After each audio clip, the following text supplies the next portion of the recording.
இன்று சதோச மனித புதைகுழி வழக்கு மன்னார் நீதவான் நீதிமன்றத்தில் எடுத்துக்கொள்ளப்பட்ட போது யாழ்ப்பாண சட்ட வைத்திய அதிகாரி செல்லையா பிரணவன் அதில் ஆஜராகியிருந்தார்.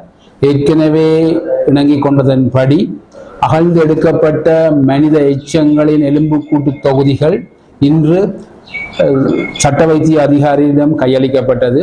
76 இலக்கம் தொடக்கம் 156 வரையான 80 பெட்டிகள் இன்று சட்ட வைத்திய அதிகாரியின் மேலதிக பகுப்பாய்வுக்காக மன்னார் நீதவான் நீதிமன்றத்தினால் கையளிக்கப்பட்டது.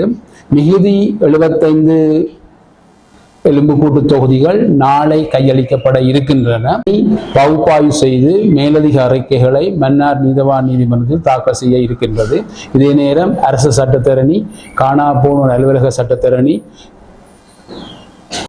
சார்பான சட்டத்தரணிகள் ஆஜராகியிருந்தார்கள். நீதிமன்ற உத்தியோகத்தர்களும் போலீசாரும் இந்த நடவடிக்கைகளுக்கு ஈடுபட்டிருந்தார்கள். இந்த வழக்கு நாளை கூப்பிடப்பட இருக்கின்றது.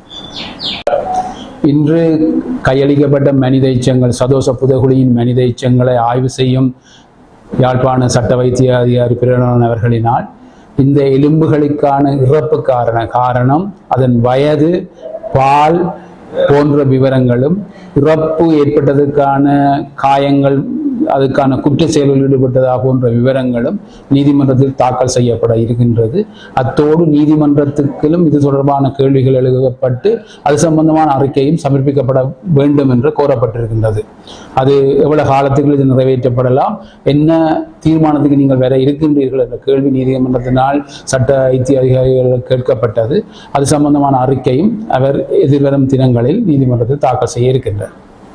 இது திருக்கேதீச்சர மனித புதைகுழி வழக்கு எடுத்துக்கொள்ளப்பட்ட போது மன்னார் நீதவான் நீதிமன்றத்தில் கொழும்பு சட்ட வைத்திய அதிகாரி டாக்டர் கேவகே அவர்களினால் ஏற்கனவே பகுப்பாய்வு செய்யப்பட்ட 81 மனித எச்சங்களில் 27 மனித எச்சங்களுக்கான அறிக்கைகள் சமர்ப்பிக்கப்பட்டிருக்கின்றன.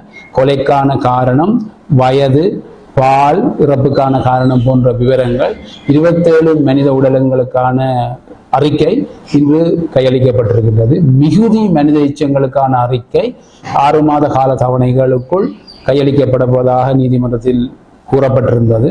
இந்த வழக்கு மீண்டும் மார்ச் மாதம் 12ஆம் தேதி அழைக்கப்பட இருக்கின்றது.